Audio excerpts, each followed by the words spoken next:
What you say in here stays in here, unless you want to hurt yourself, you want to hurt others, or someone is hurting you. Sound familiar?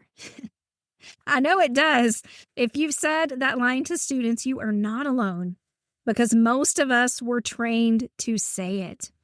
It sounds professional and clinical. We memorized it in grad school, practiced it during our internships, and delivered it with confidence to hundreds and maybe even thousands of students over the course of our careers. But here's the problem. That statement isn't just misleading, it's straight up wrong. And more than that, our near absolute approach to confidentiality in school counseling is slowly dismantling our ability to help kids. That may sound dramatic, but stick with me, because after watching our profession get hammered in legislation, blindsided by angry parents, and micromanaged by nervous principals, I've realized that the very tool we've relied on for protecting confidentiality is actually destroying the trust we need to help them. Hey, school counselor, welcome back. In this episode of our GRADED series, we're tackling what you say in here stays in here. We were trained to say it, but the uncomfortable truth is that that promise didn't come from research. It didn't even come from schools. Today, I'll share why the line is misleading, how near absolute confidentiality has eroded trust, and a better framework you can start using right away. So if you're ready for some straight talk, my friend, some clarity on your work, and a little bit of rebellion, you're going to be in the right place. I'm Steph Johnson, and this is the School for School Counselors podcast.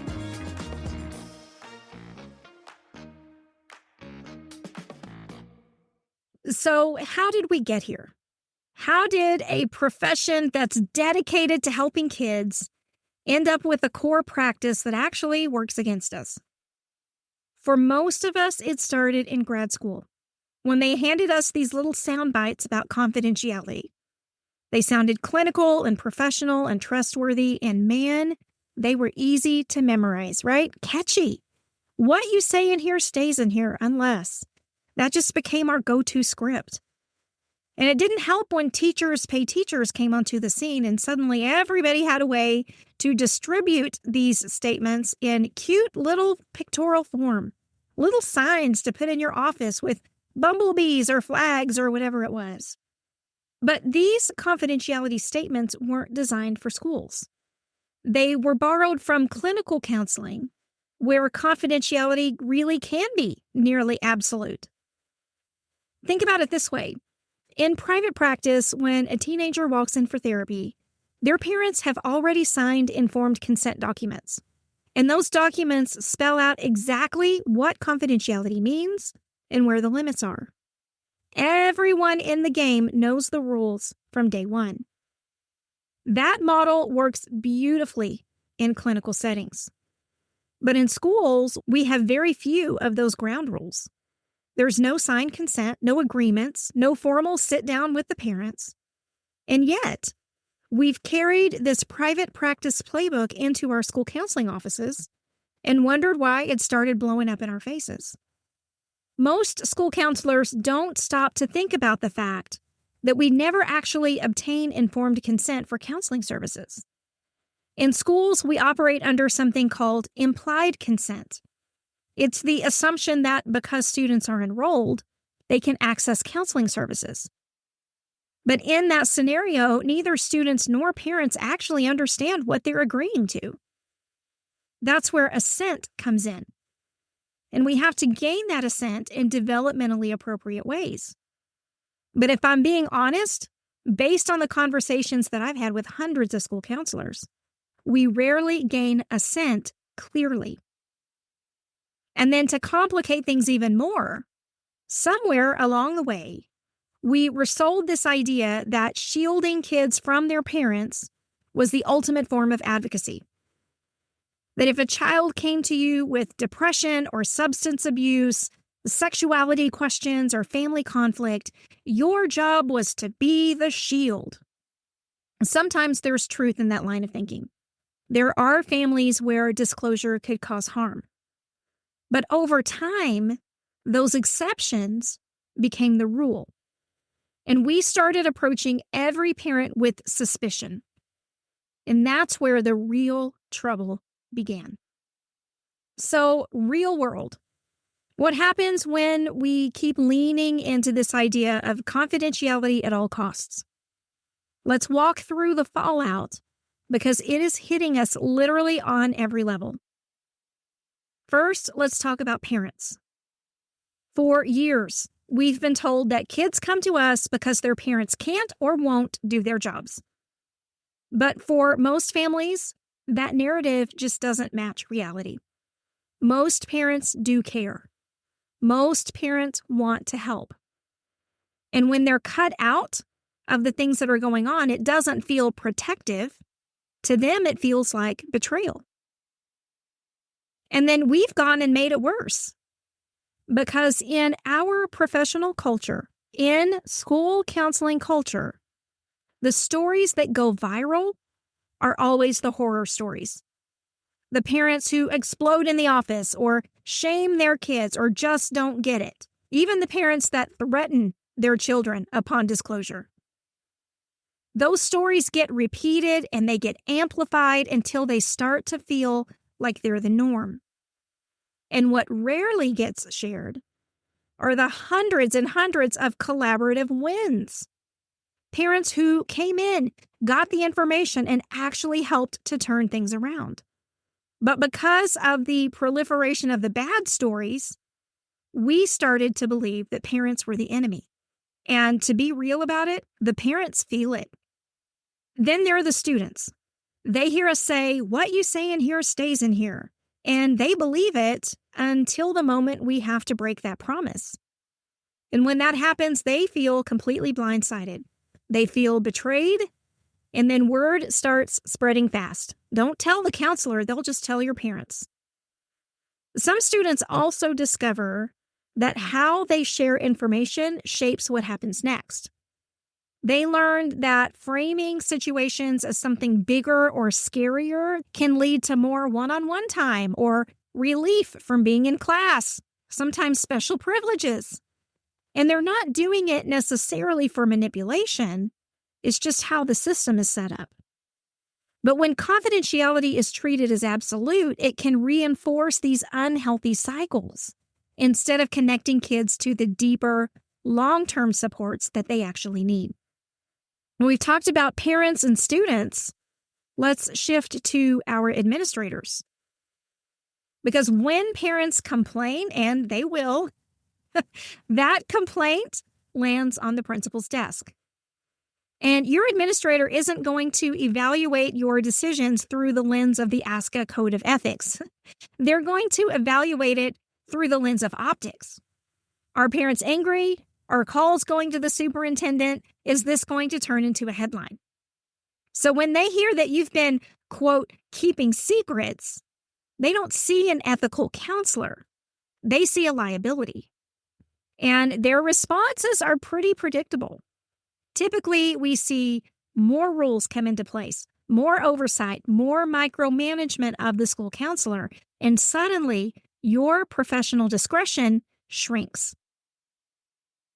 And as if that was not enough, finally, let's zoom out to the public square, the school boards and the state houses and the media, because what we call privacy, they call secrecy.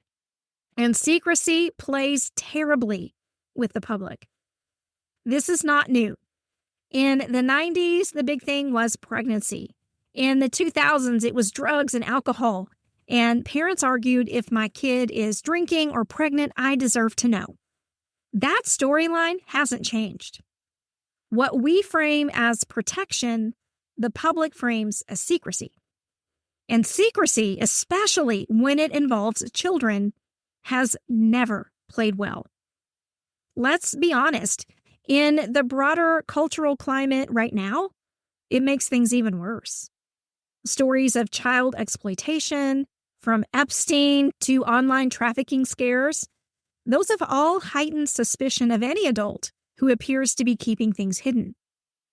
So when school counselors talk about confidentiality, parents don't always hear protection. They hear secrecy. And in today's world, secrecy is automatically linked with danger. Which brings us to now. The public narrative has escalated into outright fear that counselors are influencing kids on gender identity and deliberately hiding it from families. Now, are there isolated cases of poor practice? Of course, you can find those in any profession, but they're not the norm. The problem is nuance doesn't matter once the story hits the news. Loud, dramatic cases set the narrative. And the new laws that we see in Texas, Florida, and beyond are the result. And with all of this swirling around us, with the angry parents and the distrustful students and the cautious administrators and the lawmakers writing new restrictions, there is another casualty we don't talk enough about, and that's you, the school counselor. Because as you're listening, you're probably feeling this in your bones. The school counselors who struggle most with questions of confidentiality are not the ones who are careless. They're the ones who care the most. You are the one lying awake at night, replaying the conversations, wondering if you made the right call, wondering if you made the right disclosure. You're the one that's carrying this impossible weight of trying to be everything to everyone. Research has a name for this. It's called moral injury. The distress that happens when you're forced to act against your own ethical compass. Studies in the school counseling field and in other fields show how these impossible role demands fuel counselor burnout. And that's what many school counselors are experiencing. It's systemic harm. So if this is the wreckage, where parents are cut out, students are betrayed, administrators are clamping down, lawmakers are writing new restrictions, and counselors themselves are breaking under the weight of all this pressure, where do we go from here? Well, it's not telling parents everything, but it's also not clinging to secrecy until we see our role completely disappear from schools. The answer lies in balance. I call this balanced transparency. And in practice, from the very start of things, we're saying, this is your space to talk privately, and most of the time, what you share stays between us. But sometimes we might need to involve your parent or another adult. And if that happens, I'm going to tell you first, and you're going to have a say in how we do it. Here's how this whole thing works in practice. I see this as 3 zones. A green zone would be everyday concerns. Something like a 6th grader that's anxious about a math test or a high schooler that has some worries about some friend drama. These are normal developmental concerns, so keep them private. But then, if involving parents could actually help, you might ask the student, would you be okay if we talk to your mom about study strategies? And if they say no, respect it. This teaches students that their voice matters, and it also doesn't overstep. When we confront ongoing struggles, that's when we head to the yellow zone. A 9th grader admits to vaping. A 7th grader is being bullied. A student struggling with persistent sadness is finding it's affecting their grades. These aren't immediate safety crises, but they're not small problems either. So in this situation, we might tell the student, your parent should probably know about this so they can help support you. How do you think we should share it? We could do it together in person or through a note or maybe even another way. What do you think? Collaborative disclosure is the name of the game here, not the counselor as the gatekeeper. And then with safety concerns, of course, we're in the red zone. Suicidal thoughts, abuse, plans to hurt someone. These are non-negotiables, right? Disclosure must happen. But even here, we're going to bring the student into the process. This problem is bigger than both of us. And the law says there are people that we have to tell about this. So let's talk about what might happen when we tell the people that need to know. If we use this balanced transparency approach, we're explaining up front what counseling involves, what the limits are, and how the decisions get made. Now, you might be listening to these examples of green and yellow and red zones and thinking, man, what if I ask them how we're going to share and they say no? What if they refuse? What if they give me an answer I'm not expecting? What do I do then?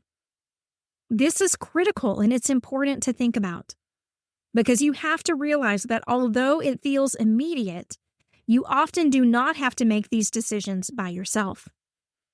One of the strongest principles in Carolyn Stone's ethics framework is consultation. Seeking input from colleagues, supervisors, and other professionals when you're facing complex confidentiality decisions. It's best practice. When you're sitting with a student disclosure that falls in that yellow zone, don't wrestle with it by yourself. Reach out to a supervisor, talk to the school psychologist, consult with other experienced counselors. Because consultation isn't just about being ethically sound. It's about being protective of your role professionally. When you document that you sought input, you're demonstrating thoughtful decision-making. The thing is, consultation requires community. And that's something that's often hard to come by for school counselors. It requires having trusted professionals that you can turn to when things get complicated. The good news is that's exactly what we've built in the School for School Counselors Mastermind. It's a community of experienced counselors who understand these ethical dilemmas because they're living them in real time too. So if you don't have a community, you might want to look our direction. But back to balanced transparency.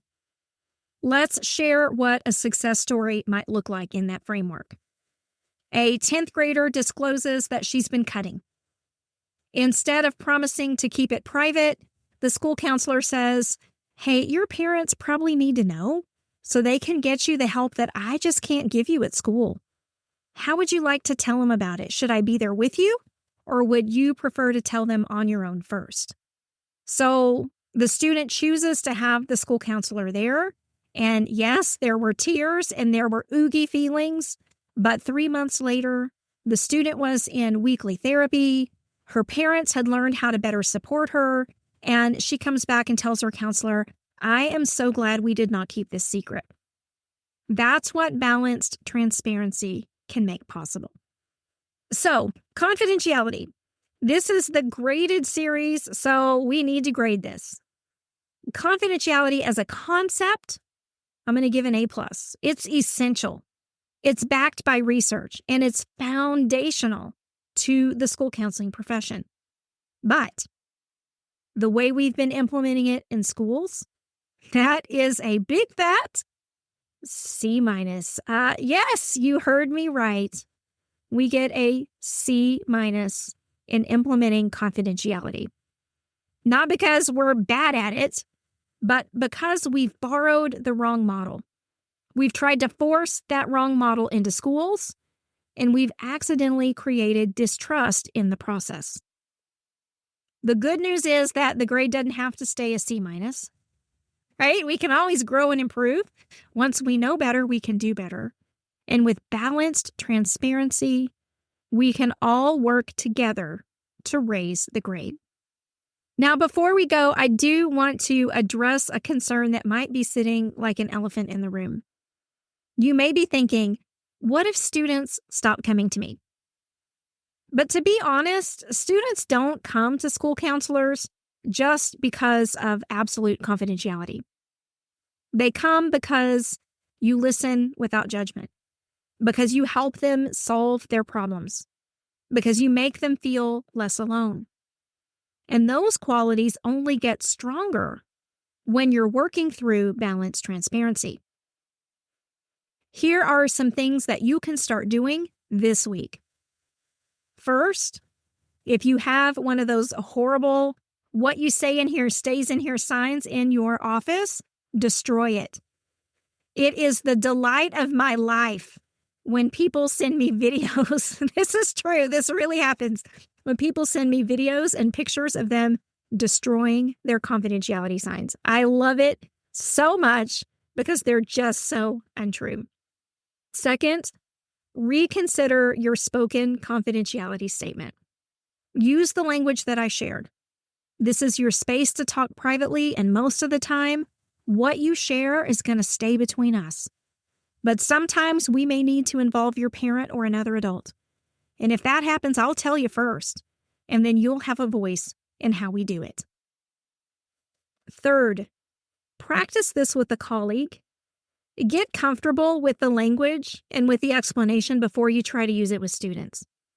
If you don't have a colleague to practice with, practice it in the mirror. Run through it in your head in a mental rehearsal, whatever it takes. But somehow practice this thing before you deploy it.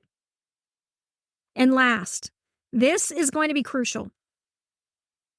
Somewhere, somehow, sit down with your administrator, even if just for a couple of minutes, and explain this approach before you implement it. Because if parents ever ask questions, you want your principal understanding your reasoning before the mess ever hits the fan.